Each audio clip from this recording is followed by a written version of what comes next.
Iran is not sending negotiators to Pakistan for the second round of talks, and that fact alone has become the central issue this morning. The Iranian Foreign Ministry confirmed the decision, even as the ceasefire countdown continues toward Wednesday. Despite this, U.S. figures including Vance, Witkoff, and Kushner still traveled to Islamabad. At the same time, China, whose oil trade keeps Iran economically stable, whose political backing has shielded Tehran at the UN, and whose diplomatic weight has shaped this entire crisis, has issued no response at all. No comment on Iran's refusal, no reaction to the seized Iranian cargo vessel Tuska that was intercepted on its way from China, and no diplomatic push from Wang Yi to bring Tehran back to negotiations. That silence is not background noise. It is the most important signal in the entire situation. To understand what China's silence means, we first need to understand why Iran refused to travel, because much of the public interpretation is missing the real logic. Many reports frame Iran as simply being difficult or uncooperative, as if the talks would succeed if Tehran just agreed to sit down. But that misses the deeper reality. Iran's refusal is not emotional or impulsive. It is a calculated response shaped by recent experience. During the first round of talks in Islamabad, the highest-level direct engagement between the U.S. and Iran since 1979, Iranian negotiator Kalibaf sat across from U.S. representatives with Pakistani mediators present. When it ended, he made a very specific point. Iran may have willingness, but it no longer has trust. That distinction is critical. This is not a disagreement over military capability or negotiation tactics. It is a collapse of confidence in the process itself. From Iran's perspective, the evidence for that distrust is cumulative. The JCPOA nuclear agreement was signed in 2015 and abandoned by the United States in 2018. A ceasefire was later announced, yet a naval blockade was imposed inside that same ceasefire window. U.S. officials publicly claimed progress while Iranian officials contradicted those claims, saying the terms were being shifted repeatedly. Even Reuters reporting suggested the two sides were once 80% of the way toward agreement before the remaining distance became the breaking point. Then came a major escalation. U.S. forces fired on an Iranian cargo vessel with naval weapons, boarded it with Marines, and announced the seizure publicly. That ship was traveling from China to Iran. For Tehran, that sequence confirmed a pattern: negotiation, followed by shifting terms and military pressure. Inside Iran itself, this has deepened the divide between two political forces. One Iran is represented by diplomats like Foreign Minister Araghchi, who still believe negotiations can reduce long-term damage. This faction understands the risks. If the ceasefire collapses, the military and economic pressure will intensify. This is the Iran that engages in talks, that briefly signals openness, and that understands international diplomacy as a necessary tool. But there is another Iran, the IRGC and hardline security establishment. This faction has repeatedly overridden diplomatic gestures, including reversing earlier statements about Hormuz and ordering immediate military responses, such as firing on commercial tankers after perceived violations and reacting forcefully to the seizure of the Tuska. The result is not a unified policy, but an internal struggle being played out in real time while the world watches. China's role in this environment is where things become significantly more complex. Over the course of the conflict, China has acted less like a traditional mediator and more like a structural backbone for Iran's survival. Economically, it has kept Iranian oil flowing at levels that defy wartime expectations. Before the conflict, Iran exported roughly 1.68 million barrels per day. During the height of the crisis, despite bombings, sanctions pressure, and disrupted logistics, exports reportedly increased to around 1.84 million barrels per day. That is not a collapse under pressure. It is expansion under conflict. This is made possible through what analysts refer to as a shadow fleet system: tankers operating under disguised identities, ship-to-ship transfers in international waters, and financial routing through non-SWIFT banking channels.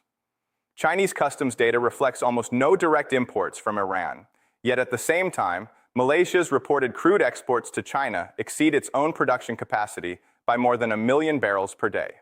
That gap is widely interpreted as disguised Iranian oil entering Chinese markets through indirect channels. Meanwhile, an estimated 157 million barrels of Iranian crude are currently moving through maritime systems, with the overwhelming majority ultimately destined for China.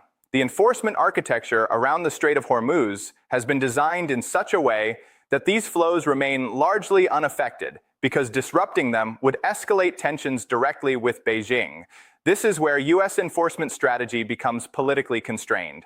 While political messaging from Washington has been aggressive, declaring that any vessel paying transit fees to Iran should be intercepted, actual naval enforcement has been more selective. Some Chinese-linked tankers continue operating routes between Iranian terminals like Karg Island and Chinese refineries without direct interception. Official U.S. military language carefully avoids language that would mandate stopping vessels clearly bound for non-Iranian ports, even if they originate from Iranian facilities. This gap between political statements and operational enforcement reflects a deeper strategic caution. Directly confronting Chinese-linked shipping would escalate the crisis beyond Iran and into a U.S.-China flashpoint. Diplomatically, China has also shielded Iran at key moments. When the United States attempted to push a UN resolution authorizing force to reopen shipping lanes, China and Russia vetoed it.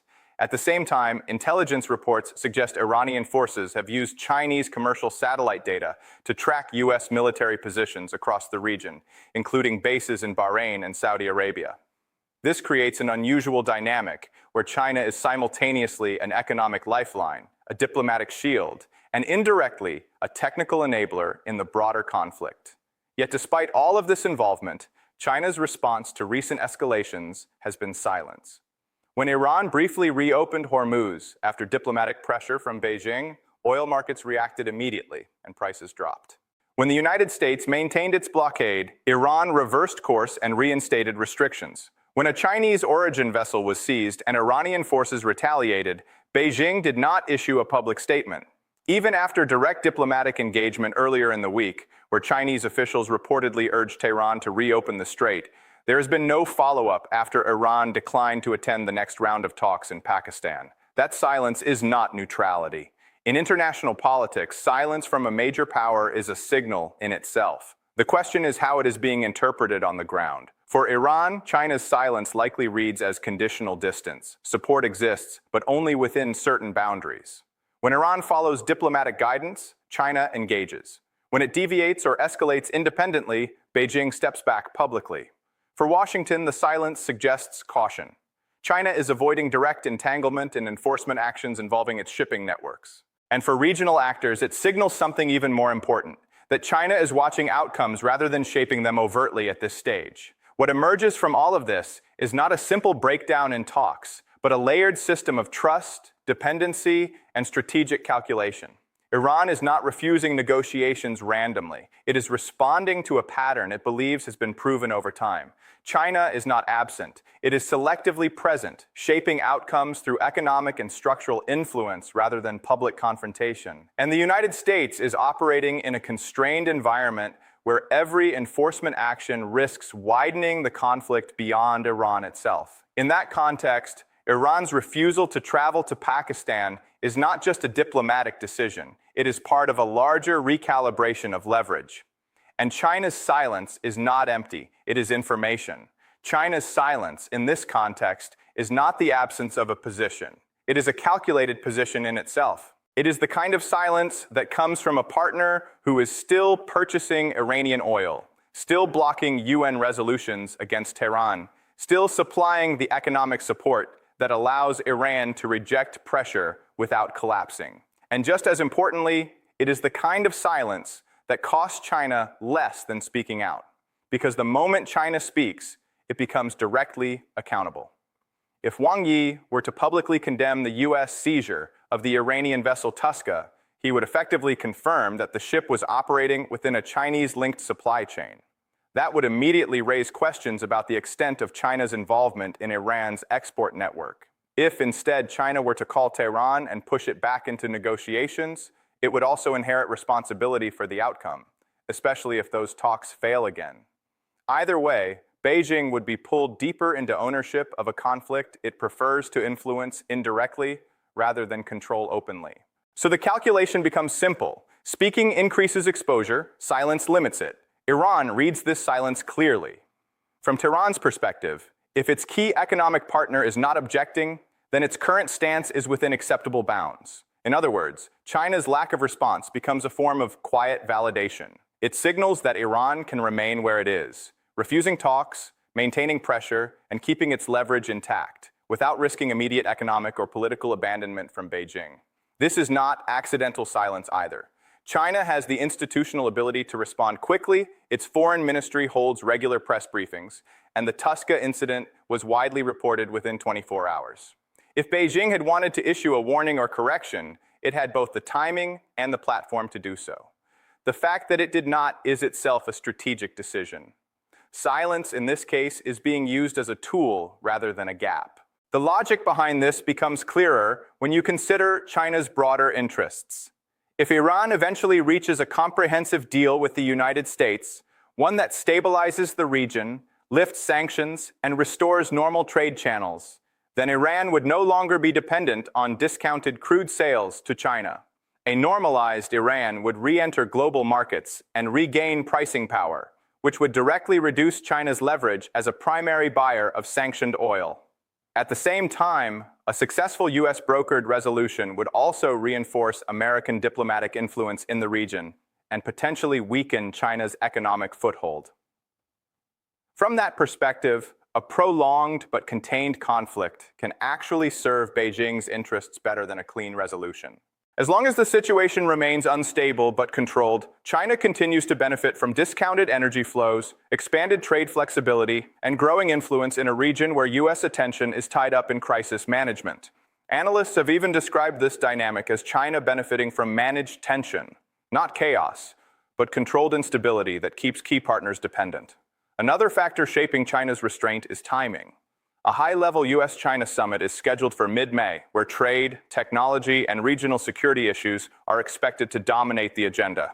In that context, issuing a public protest over the Tuska seizure would force a confrontation before those talks even begin.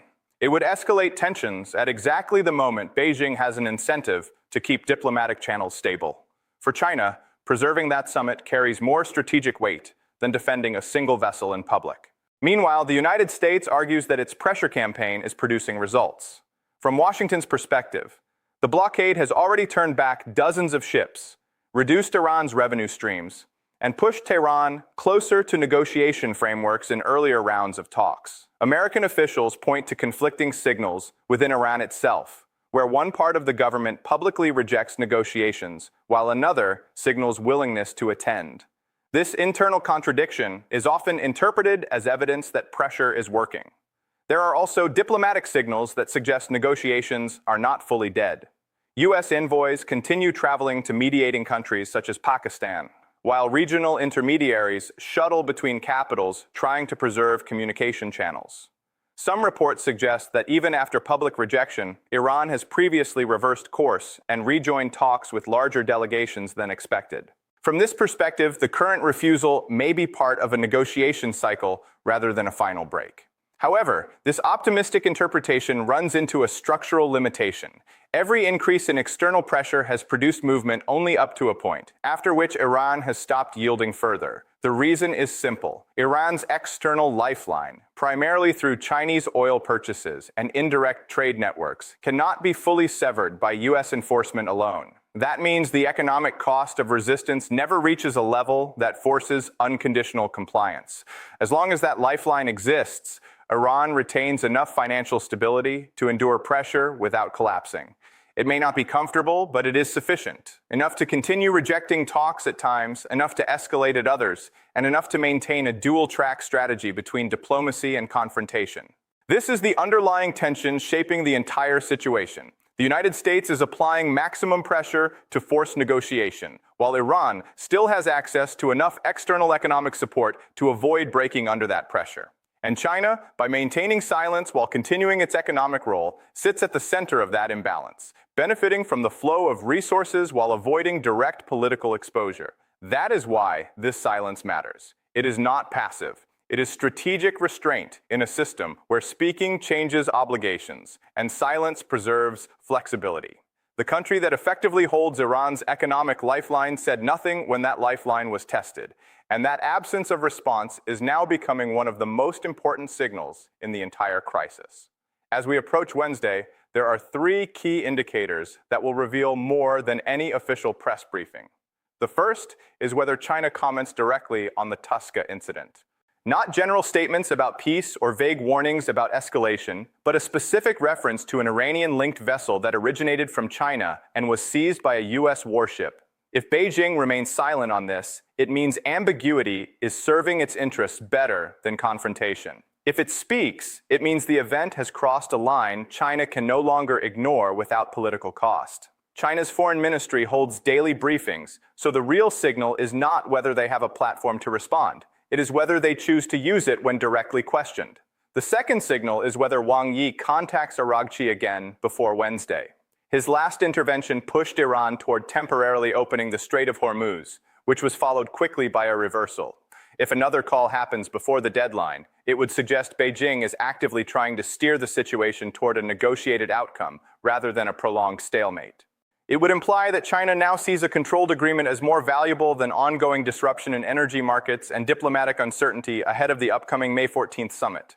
But if no call comes, that silence indicates something different. That China is comfortable allowing the current state of tension to continue because it serves its interests better than forcing resolution on American terms. The third signal is not what Iran's foreign ministry says, but what Iran's delegation actually does. We are already seeing contradictory messaging from within Tehran. One official line says no delegation will travel to Pakistan. Another suggests a team may still be sent within days. That contradiction reflects a deeper split inside Iran's power structure. On one side is the diplomatic faction, represented by Foreign Minister Araghchi, who engages in talks, coordinates with mediators, and has previously shown willingness to negotiate under pressure. On the other side is the IRGC and hardline security establishment, which has repeatedly overridden diplomatic signals, escalated militarily at sea, and treated concessions as weakness.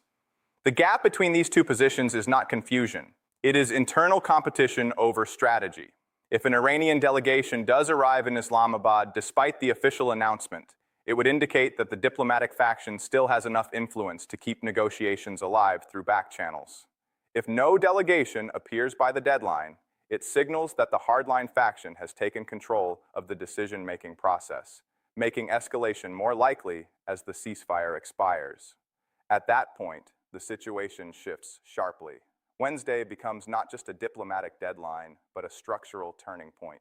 If no agreement is reached, the United States will face a choice it has delayed for weeks, whether to escalate pressure further or adjust its approach entirely. And that decision will come in an environment where every actor is already positioned for the next phase. The broader context here is important. Multiple analyses, including reports from Al Monitor, the Financial Times, and intelligence-linked assessments, have pointed to the same underlying pattern: China acting as a stabilizer in one moment and a passive observer in another, Iran split between negotiation and escalation, and the United States attempting to enforce pressure through maritime restrictions while managing alliance concerns and energy market stability. Even technical intelligence reports have added another layer, including references to satellite data allegedly used in targeting decisions and coordinated responses across the region that suggest this is no longer a single-track negotiation process, but a multi-layered strategic contest involving military positioning, energy flows, and diplomatic signaling all at once. When you step back, the pattern becomes clearer. China's last explicit push encouraged Iran to temporarily open Hormuz. That move was followed by renewed U.S. enforcement actions and the seizure of a vessel linked to Chinese origin cargo. Iran responded with threats of retaliation and then retightened restrictions. Since then, the ceasefire clock has continued ticking, and China has remained silent. That silence is now doing more work than any official statement. Because in a system like this, where every actor is watching every signal, what is not said often shapes expectations more than what is said aloud. Iran is reading that silence closely. And in the logic of this moment, that absence of communication may be influencing decisions more than the public positions of Washington or Tehran themselves.